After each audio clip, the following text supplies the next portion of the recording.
we came up with a letter. Did we send the letter to the Pro Football Hall of Fame, McLevin? We did. Okay. Do you have that letter? We do, yes. Okay, because I'd like to read it. I don't know the Facenda family. I just think there are times when you go, that person should be in the Hall of Fame. And I've said this before, but on rare occasions, that somebody that you might think doesn't belong, or you didn't think belonged at all, or you didn't consider, that they should. Buck O'Neil, to me, for years I kept saying he belongs in the Baseball Hall of Fame. He was in the Negro Leagues, and Buck, a wonderful person, wonderful ambassador of the game of baseball. And what Buck did is Buck was so selfless, he would tell these voters about the players who played in the Negro Leagues, just to give them some background. We knew about Satchel Paige. We knew about Josh Gibson, Cool Papa Bell. But Buck wanted to let everybody know about these other players that maybe people were going to bypass or not consider. And I think just contributions to the game. That's why I was always, a strong proponent of Buck O'Neil getting into the Baseball Hall of Fame. And John Facenda, I had somebody say this to me who is not a voter but is well aware of the process at the Pro Football Hall of Fame, said, well, he's just reading. John Facenda. And I said, he's just reading. I see. So if I look at some of the great acting, if I just say, well, they're just lines. I mean, we give you the lines. Like De Niro didn't get the line. He didn't write the lines for Taxi Driver. I mean, there's something to do with those words that make it magical. If I just go, hey, Sinatra, he never wrote the word. He just sang the words. Yeah, but he made them his.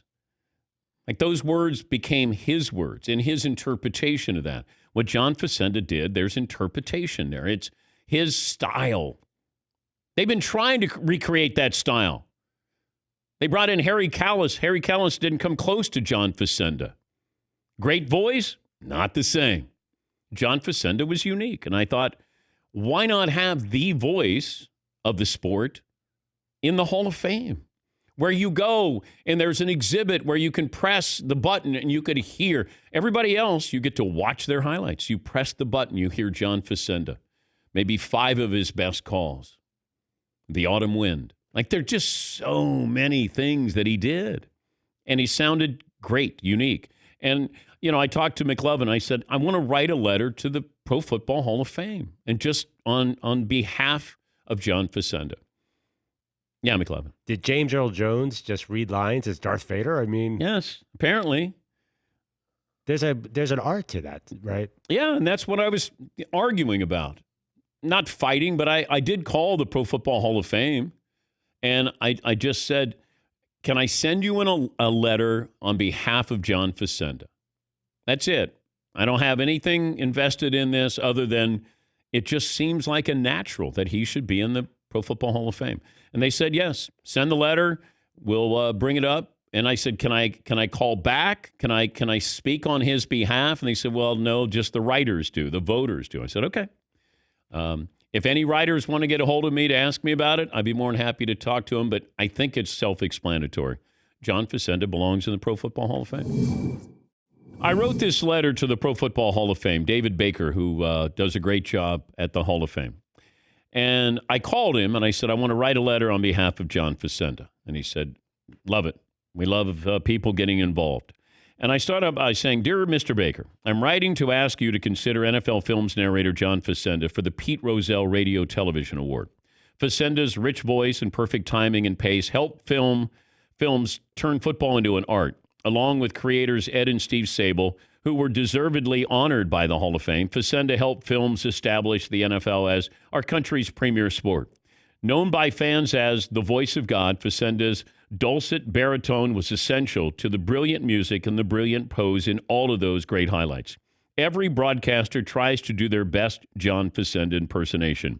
It's hard to recite lines like, the autumn wind is a pirate, and through the chill of December, the early winter moans. But it's that January wind that rattles old bones, without trying to copy John Facenda. But no one can add as much gravity and depth as Facenda.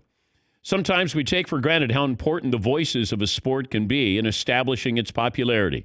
Facenda and the work of NFL Films played an integral role in expanding the popularity of the sport. He's a perfect candidate for the 100th year of pro football because hearing his voice reminds fans of everything that's so magical about this sport.